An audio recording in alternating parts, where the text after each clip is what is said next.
We referenced earlier about ignorance, which you'll feel free to define when you say that in this context what you mean. But one area of it in the video that came up was there seems to be a sort of pervasive misreading of history. That's right. In a general sense, but also one specific thing that you challenge. We're gonna play a little bit of the video. Is a lot of effort being put into never blame white people for any part of what has happened in the past. A storm is tearing up the digital media industry. Only our audience can save us in these difficult times. Help us reach our goal of 100,000 new members at tyt.com/team. Let's roll just a little bit of the video demonstrating some of that. Now, you mentioned Black Wall Street, brother, and I want to be very real with you. Yeah. Black Wall Street was Tulsa, Oklahoma, the Greenwood District, where black people built their own community, had their own self-sustained community, beautiful economy, making it for themselves, and white people destroyed it. Yeah. It wasn't policy. It was white people. It wasn't white people. It was no. Let's be very clear. It was white people. No. No. It was those white people. It was white people in that community. Absolutely. Exactly. And and let me just say this: Elaine, Arkansas, Rosewood in Florida, Atlanta, Georgia, the Sweet Auburn District, North Nashville and Nashville, Tennessee. Each one of these communities were booming black economies where white people, not in the same place, but it was the same group of people every time, destroyed those communities. So you can't say it's policy when when black people do what they need to do and build for themselves, and white people destroy it. Yeah. So why is it that you would frame it as a policy thing? I didn't frame it as a policy thing. We can rewind it. We don't have to rewind it. He did. He specifically said it was policy.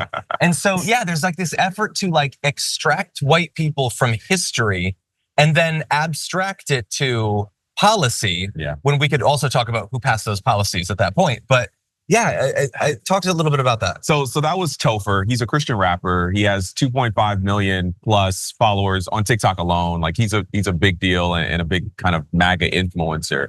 And he's educating people online, and yet he is opposed. He doesn't believe that the Tulsa Greenwood race massacre was race-based. I don't know.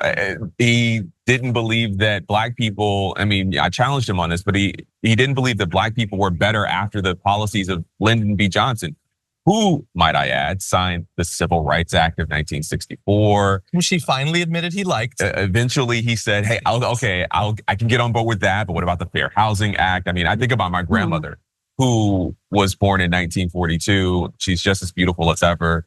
And she was in her 30s before she was protected as a citizen around housing. Yeah. Right? Like, of course we're better after those things. She never attended a non-segregated school, right? And it's not just my grandmother. Both of my parents were born before segregation came to an end. And so my point is that like we're living in a better country today than we were before. And I don't think that's debatable. And yet for folks like my friend Topher there, who I had lovely interactions with. I think he's a fine person, just maybe misguided. For him, there's this nostalgia of a time in the past that actually never existed. And I found that to be true in a number of senses. I also talked to Pastor Lorenzo Sewell, who said, well, back after slavery, black people were Republicans. Well, why did they stop being Republicans, right? That's a great follow-up question. There's a very clear history here of the way that the GOP aligned itself with white power and white political power to gain the Democratic vote in the South. And so anyway, the history thing is a bit weird. So, I don't want to cut you off, Sharon. If you have a question, feel free. So just quickly, this makes me wonder how it's not just simply indoctrination. Because as you sat there and you all were interacting, it was a choice, I think, to remain close to, you said, you got to run back the tape. And he just did not want to accept it. And I wonder what they gained. Besides money, what does he gain from spewing this? And by that, I mean from perhaps a white audience or white approval, which is a very real thing too. I think you're hitting the nail on the head there. It depends on how deep we want to go, right? We're living in a country that is built on white supremacy. Can we just say that clearly? It is at the foundation of this country's sense of self. And so as a black person in this country, the white gaze is placed upon, it is always there. And to have the approval of white people, for many black people, is aspirational. It's something that you want. And this is true, I believe, of almost any Black person born and raised in this country.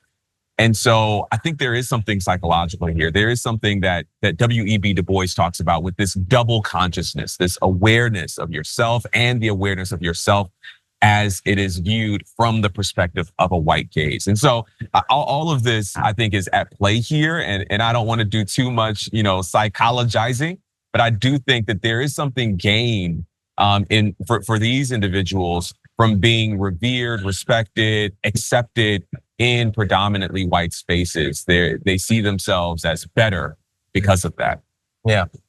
Yeah, and look, you're diving into this particular group, but we also can't ignore that the right and the conservative Republicans, Fox News have always had places for members of groups they demonize to come on and participate in the demonization. It is not just Black MAGA or whatever. You have a couple of gay Republicans that participate in this, and maybe one or two trans Republicans and certain Asian Republicans, and so it's certainly a thing that, were I to be a white supremacist Republican, I'd probably want to set up a system like that. I could see how that would be useful. So